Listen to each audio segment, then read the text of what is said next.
experto en asuntos canónicos Guillermo San Antonio nos acompaña para analizar la visita del Papa a Cuba y Estados Unidos. Buenos días, bienvenido. Buenos días, Ivonne, y buenos días a la audiencia. Bueno, este es el viaje tal vez de los retos políticos, de seguridad y a nivel religioso también. Podemos comenzar con el tema religioso. ¿Cuáles son los retos en Estados Unidos y Cuba?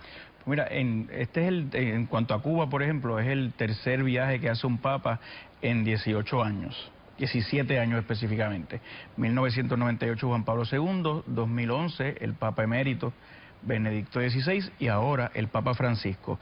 En Cuba, un país donde el 45% de la población se declara que no es católica, donde hay dentro de los católicos el otro 60 y pico por ciento que sí se considera católico, mucho sincretismo, mucha influencia de las culturas afrocaribeñas, afroantillanas.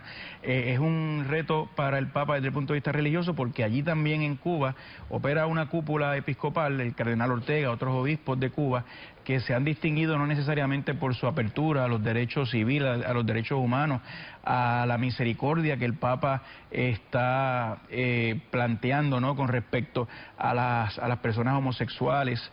En Cuba realmente no hay tanta apertura ni en lo religioso, ni tampoco en lo gubernamental.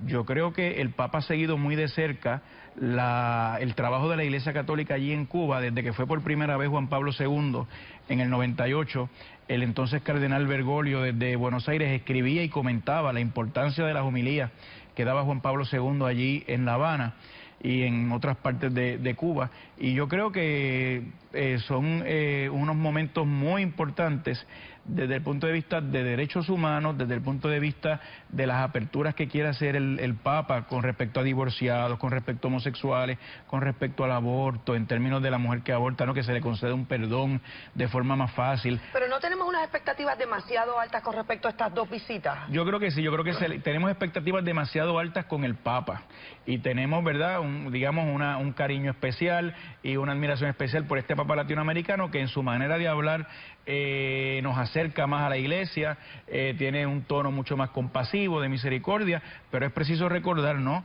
que el Papa solo no puede alterar todas estas normas arraigadas en la Iglesia por décadas y que constituyen parte de su magisterio.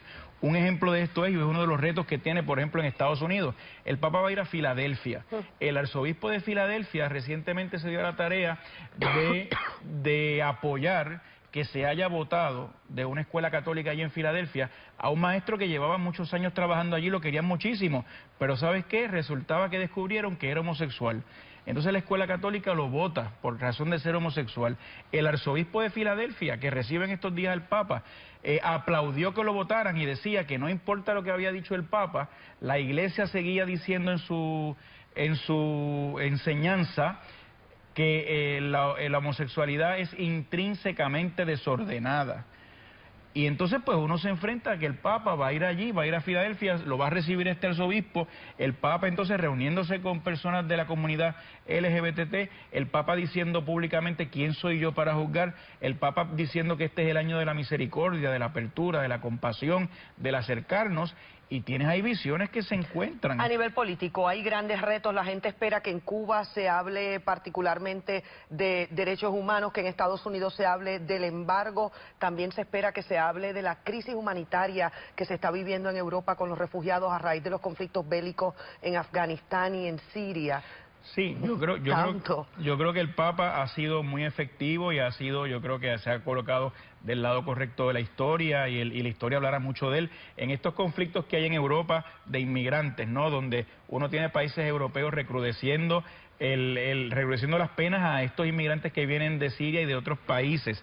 El Papa va a Estados Unidos, un Estados Unidos donde hay candidatos a la presidencia de los Estados Unidos con un lenguaje muy duro hacia los inmigrantes. Claro. Yo creo que ese es un área a mirar. El área de las relaciones y la normalización de las relaciones entre Cuba y Estados Unidos, no hay duda que el Papa, tras las cortinas, ha liderado ese acercamiento, y yo creo que continúa en eso. Raúl Castro ha dicho públicamente que el Papa lo está haciendo incluso considerar volver a rezar y volver a la iglesia. Así que yo creo que es muy importante y que aunque no alcance todas las expectativas, esta visita es histórica y tenemos que estar pendientes a ella. Sin duda, muchísimos temas. Muchísimas gracias por estar con nosotros durante la mañana de hoy, amigos. Vamos a pasar ahora a la carta astral del Papa Francisco.